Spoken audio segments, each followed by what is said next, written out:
Salut à toi, jeune entrepreneur. Toi aussi, t'en as marre de jouer avec ton PC de crevard et de devoir demander de l'argent à ta mamie pour pouvoir te faire une config Master Race. Alors je vais te montrer aujourd'hui ce que c'est qu'une vraie config de putain de gamer. Voilà, je te retrouve tout de suite, jeune entrepreneur. À toutes. Bisous. Du coup voilà, alors afin de passer en fait tout simplement pour des raisons pratiques la vidéo, j'ai pris l'iPad pour pouvoir vous présenter un petit peu mieux mon setup en fait 2020 que je viens de peaufiner pendant cette saloperie de confinement. Alors on va présenter déjà dans un premier temps le bon vieux écran HP 24 pouces des familles. Car oui, HP ne fait pas que de la merde, ils font aussi des écrans qui, ça fait plus de 10 ans qu'il est là. Et en fait, je l'aime bien avec sa petite dalle glossy, parce que c'était juste un gros kiff et c'est un bel écran. Il n'y a pas à dire, c'est pas un écran gaming, mais par contre pour du monitoring ou autre, il fait vraiment le taf. On retrouve ici, alors je vais virer ça histoire qu'on ait quand même le joli wallpaper derrière. Du coup, l'écran PG 348Q de chez Asus 100 Hz du coup, que j'ai mis très longtemps à pouvoir me payer parce qu'il valait un bras. Et c'est un écran dont je n'ai absolument, je suis vraiment ravi depuis 2 ans et demi maintenant. C'est un écran qui à mon sens est juste exceptionnel. On retrouve ici le clavier Asus ROG, du coup c'est le Claymore. J'en suis pas très fan vis-à-vis du fait que le pavé numérique, alors il est un peu hardcore là, il est un peu crade, ça fait un moment que je l'ai pas dépoussiéré, c'est pas le top. Le pavé numérique ici se retire complètement et c'est pas franchement cool parce que sur un tapis comme ça, dès que ça bouge un petit peu, en fait le pavé va se déconnecter. Et une bonne vieille Rocat leader des familles qui est bof à mon sens. Voilà, j'aimerais retourner sur une RAD peut-être édition limitée, à voir. Donc du coup on va continuer de faire le tour. Donc à faire, je vais vous présenter du coup mon petit casque Sennheiser GSP 600 filaire. Voilà, c'est un casque qui est de très bonne qualité, qui est bien fini avec un très bon micro et un prix aussi très bon. Il est assez cher quand même. Alors pour des raisons pratiques, je n'ai pas encore totalement tout remis mes câbles propres, etc. Parce que j'ai fait ma boucle ce week-end avec mon ami Burnout du coup qui était à distance pour m'assister pour la conception pendant que je faisais le montage, puisque ça fait un moment que j'ai été censé passer du coup en water cooling custom et que j'avais pas trop eu le temps de le faire. On va dire que le confinement aura un petit peu aidé. Donc je vous présente la petite tour. Alors on va débrancher peut-être le casque ici parce que ça fait juste dégueulasse. Donc la tour de chez Cooler Master, le Cosmos 2, qui a vécu plusieurs processeurs et plusieurs cartes mères, d'où le petit autocollant ici avec le i7, etc. Qui est équipé donc d'une alimentation Seasonic 850 watts Platinum. Voilà, donc ce petit boîtier est ma foi fort sympathique, mis à part son poids. On a la possibilité de régler ici, on a un Rhéobus intégré, des ports USB en façade, prise casque, etc. Et on a une petite porte ici qui vient coulisser, derrière laquelle on retrouve des baies en hot plug ici, et du coup la possibilité encore de rajouter des lecteurs DVD en bec 3,5 pouces. Et on a un gros, excusez-moi, un gros ventilateur juste ici qui est en façade, qui permet de souffler à l'intérieur de la tour. Alors on va faire un peu le tour de la tour. Celle-là je l'avais déjà faite, elle est bien pourrie. J'ai mis la pompe à eau à fond exprès pour pouvoir tout simplement retirer les bulles d'air qui sont à l'intérieur actuellement. Alors sur le dessus on retrouve des master fans.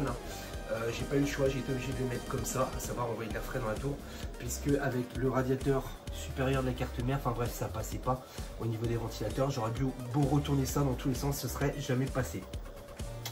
Donc on retrouve que des master fans de chez Cooler Master qui sont tout juste très beaux. Alors j'ai pas calibré, j'ai pas tout synchronisé le RGB encore. Je suis sur les derniers réglages. Et puis pareil, du master fan en 140 à l'arrière. Le water cooling est un water cooling commandé, je vous le dis honnêtement, sur AliExpress. Après c'est du Bixby, c'est-à-dire que ça reste une très bonne marque. C'est-à-dire que c'est pas parce que ça a été commandé sur AliExpress que c'est de la merde, clairement. Donc on a un joli réservoir style ADN, un petit peu Resident Evil machin, un peu T-Virus comme ils appellent ça. Une jolie pompe à eau D5 du coup qui débite plutôt pas mal, J'ai fait exprès de mettre la pompe vraiment à fond pour qu'on voit aussi le débitmètre tourner. Une belle vanne du coup qui se trouve ici. Et puis bon, j'ai mis des bouchons partout où il fallait, sauf au départ où j'en ai oublié 2 derrière la carte graphique. Et on retrouve évidemment donc ici une GTX 1080 Ti AMP Extreme Edition de chez Zotac, qui ne m'a pas fait défaut depuis 3 ans et qui elle aussi du coup est rétroéclairée par un bandeau juste en dessous de la carte graphique. Il y a des petits écrans OLED, alors je sais pas si on va bien les voir. Celui de la carte graphique, c'est pas évident de le voir en fait. Je vais essayer de me mettre hop dans la tour, c'est pas évident, on le verra pas je pense. En fait je vous montre ce qu'il y a sur le Waterblock CPU, donc le petit écran OLED qui se trouve juste ici. Ce petit écran OLED du coup vous indique la température du liquide et on a exactement le même que je ne vois pas. On est impossible à le voir, si on le voit un petit peu, qui se trouve ici donc sur la carte vidéo.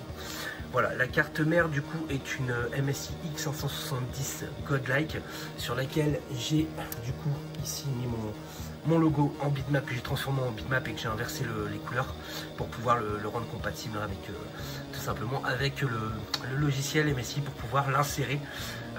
J'ai pas fini le câble mode, j'étais censé faire un câble mode blanc et bleu et j'ai pas eu le temps de le faire parce que j'avais juste envie de finir cette histoire de look custom et puis de pouvoir utiliser de nouveau l'ordinateur. Donc on voit que c'est fraîchement fait puisqu'il y a encore plein de bulles d'air. Donc je vais laisser tourner afin que le circuit se complète. Et je tiens encore à remercier du coup mon collègue Burnout d'avoir été là pour m'assister parce que c'est pas franchement évident.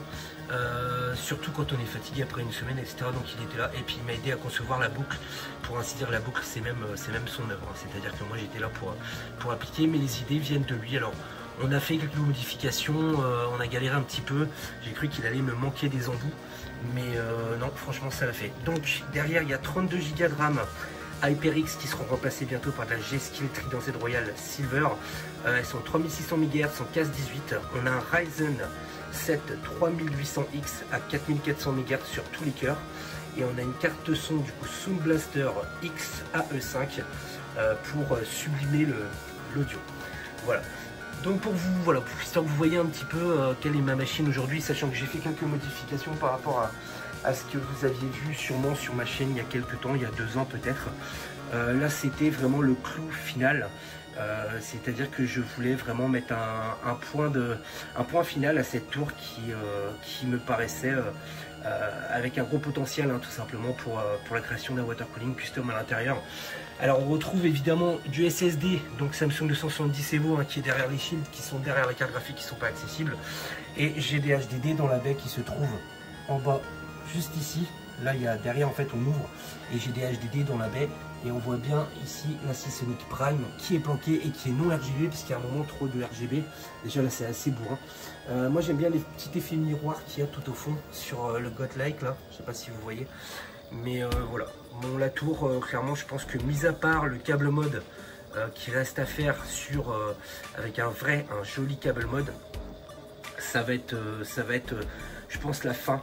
Je ne toucherai plus à rien sur cette tour, à part potentiellement un changement de carte graphique ultérieur pour une RTX 3090 avec un nouveau Waterblock GPU du coup. Donc voilà, du coup, mis à part ça, ouais, l'intro était un petit peu hardcore. Mais j'avais besoin de déconner un petit peu parce que c'est vrai qu'à l'heure actuelle, les choses sont compliquées. Sur ce, je vous retrouve sûrement très bientôt pour une toute nouvelle vidéo dans laquelle je vous présenterai un Moji Peak qui est encore quasiment pas connu en France. Et puis bon courage à tous, à nos commerçants, à ceux qui travaillent, surtout aux infirmiers, aux infirmières, aux médecins, tous ceux qui essayent d'endiguer un petit peu cette merde en espérant qu'on va trouver une solution. Voilà, donc à très bientôt tout le monde. Et puis je vous souhaite une excellente journée. Salut à tous!